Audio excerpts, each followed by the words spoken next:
Voici une vidéo pour vous donner un exemple de calcul de champ magnétique en utilisant la méthode locale, donc l'équation Maxwell-Ampère. C'est le même exemple qui est traité aussi en vidéo en calcul intégral avec le théorème d'Ampère. Donc c'est un courant surfacique dans un plan infini, ce qu'on appelle une nappe de courant. Je vous remets ici la méthodologie et je vous encourage là aussi à la comparer avec la méthode pour calculer le champ E, la méthode locale. Vous verrez qu'il y a énormément de points communs et que, encore une fois, si vous avez bien compris pour eux, vous allez vite comprendre pour B, ça va être beaucoup plus facile. De la même manière, la difficulté principale, ça sera pour trouver les constantes d'intégration, donc en utilisant les relations de passage. Donc évidemment, ce ne sera pas les mêmes relations de passage pour le champ B que pour le champ E, hein, donc c'est un truc nouveau à apprendre, mais c'est un petit peu le même principe, donc je vous encourage vraiment à faire en gros le parallèle et l'analogie entre les deux méthodes. Comme détaillé un peu plus dans la vidéo sur le calcul intégral, on va évidemment choisir le système des coordonnées cartésiennes, et donc on va faire une coupe dans le plan X, O, Z, de manière à avoir une vision plus claire. Pour les symétries et les invariances, c'est exactement la même chose que pour la méthode intégrale.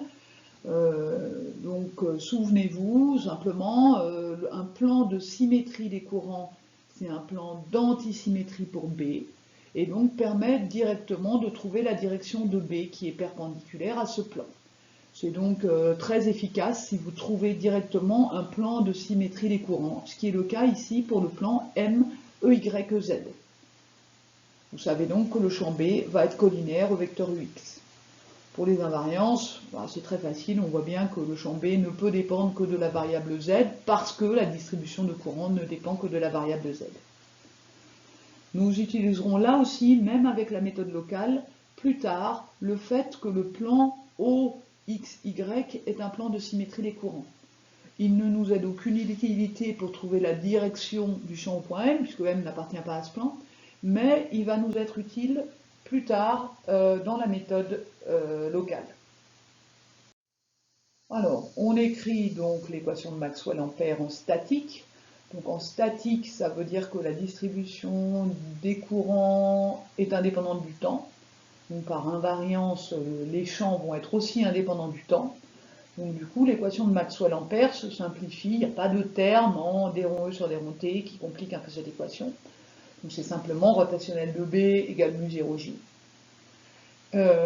Et du coup, première chose à faire, c'est simplifier le rotationnel.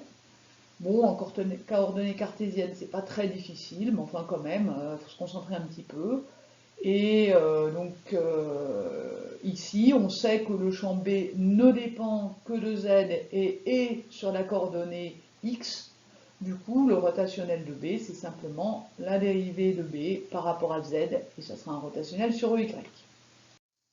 Alors, maintenant qu'on a simplifié le rotationnel de B, il faut regarder le deuxième côté de cette égalité de Maxwell-Gauss. On voit qu'on a donc J au point M. Je rappelle que c'est une relation locale, donc effectivement, ce qui m'intéresse, c'est vraiment la densité volumique de courant au point où je veux calculer le champ B. Je m'en fiche qu'il y ait des courants ailleurs. C'est vraiment au point où je veux calculer B, combien vaut la densité volumique de courant. Bon, si le point M n'est pas sur la nappe, la densité volumique de courant est nulle. Alors si je suis vraiment sur la nappe, est-ce que je peux définir une densité volumique de courant?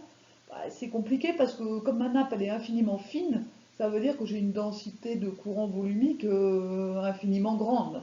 Donc finalement le J n'est pas défini sur la nappe. Donc du coup je ne vais pas utiliser, donc B en fait ne sera pas défini sur la nappe. Donc je ne vais pas utiliser la relation de Maxwell-Ampère pour un point M appartenant à la nappe. Je vais seulement l'utiliser soit au-dessus, soit en dessous. Dans les deux cas, J est nul. Et donc dans les deux cas, quand je vais intégrer la relation Maxwell-Ampère, je vais trouver que B est une constante. Par contre, il n'y a aucune raison que ce soit la même constante au-dessus et en dessous, puisque c'est deux régions différentes de l'espace.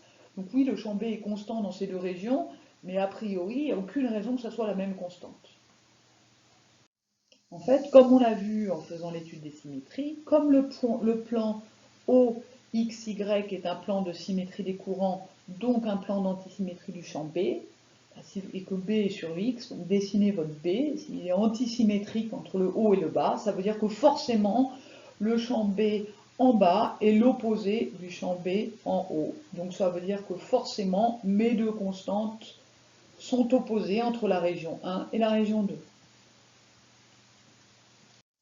Donc a priori, j'avais deux constantes d'intégration, mais d'utiliser le plan de symétrie des courants m'a permis de trouver que ces deux constantes d'intégration étaient opposées. Je n'ai donc plus qu'une seule inconnue, que j'ai appelée C, qui était donc la valeur de B dans la partie supérieure. Il nous manque donc une équation. Comment trouver cette dernière constante d'intégration? En utilisant les relations de passage. Donc, les relations de passage pour le champ magnétique sont à connaître. En résumé, la composante normale du champ magnétique est continue, mais la composante tangentielle est discontinue, et la valeur de la discontinuité vaut mu0k.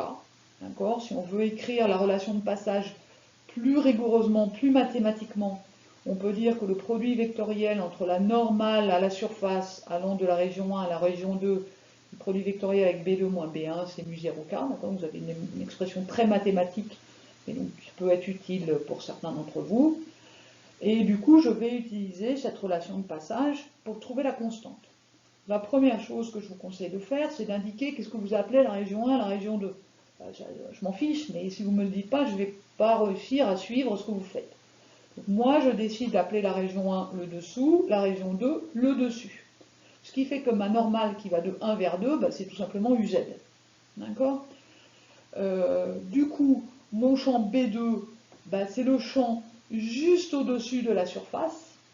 D'accord? Bon, on a dit que le champ au-dessus de la surface, il valait C et il était sur EX. Et mon champ B1, c'est le champ juste en dessous de la surface.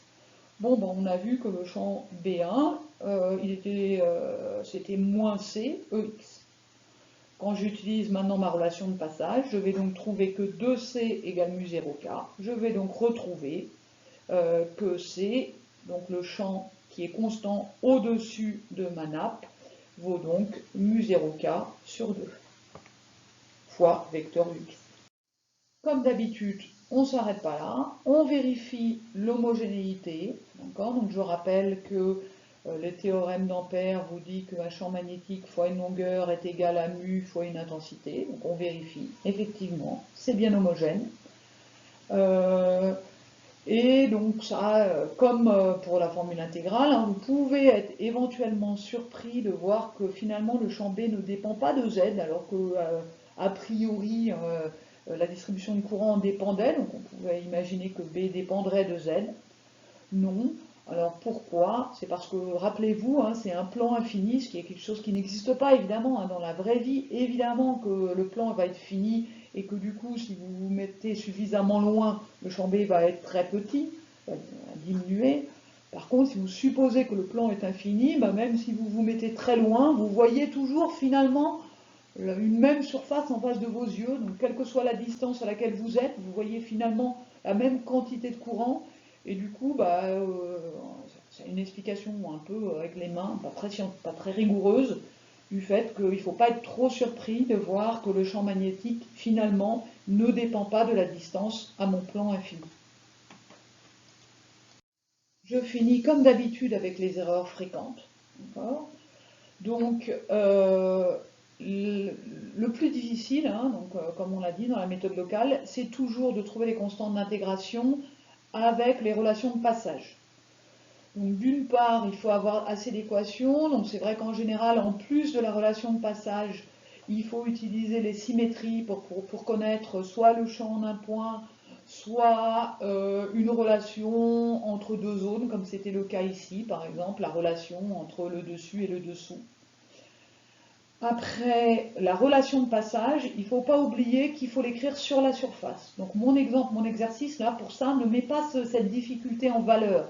Parce que comme le champ B est constant dans toute la zone du dessus, bah, le champ B juste au-dessus de la surface, bah, c'est le même que n'importe où au-dessus. Et du coup, c'est un mauvais exemple pour cette difficulté. Donc méfiez-vous.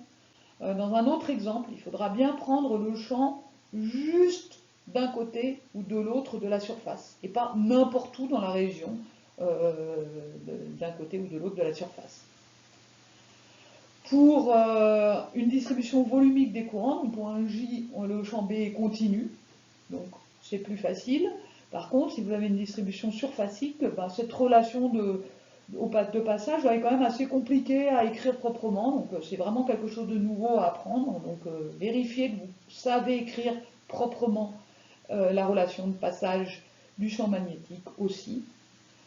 Enfin, bah, souvenez-vous que c'est interdit d'essayer de deviner le rotationnel en sphérique ou en cylindrique. À la limite, vous avez le droit d'essayer de le deviner en cartésienne si vous voulez, mais je pense qu'il sera donné. Par contre, en sphérique et en cylindrique, c'est sûr qu'il sera donné, et si vous essayez de le deviner, bah, ça sera faux, c'est sûr. Alors certains élèves, parfois, commencent par, une fois qu'ils ont exprimé le rotationnel, comme il y a un dérivé dans le rotationnel, ils commencent par dériver avant d'intégrer. Ben non, de toute façon, vous voulez intégrer derrière, donc commencez pas par dériver, ça sert à rien. D'accord? Donc toute dérivation intermédiaire ne va que vous faire perdre du temps, et même en général vous n'en sortez pas parce que vous allez tomber sur une équatif. Donc ne dérivez pas l'expression intermédiaire quand vous avez écrit votre rotationnel. Autre difficulté, bah, souvenez-vous que quand vous intégrez votre rotationnel, en fait, c'est pas vraiment ce qu'on appelle une intégrale, ça s'appelle une primitive. Donc effectivement, vous avez des constantes d'intégration, et que ça va être justement le problème de les déterminer. Donc n'oubliez pas de les écrire, ces constantes d'intégration. Et enfin, bah, comme toujours, ne perdez pas des points à mal rédiger vos symétries et vos invariances. C'est bête, maintenant je pense que vous savez le faire. Vous savez choisir des plans qui contiennent le point M, bah, dites-le. Et justifier rigoureusement en commençant par observer les courants, en déduisant des conséquences pour les champs, et enfin des conséquences pour la direction du champ ou l'invariance du champ.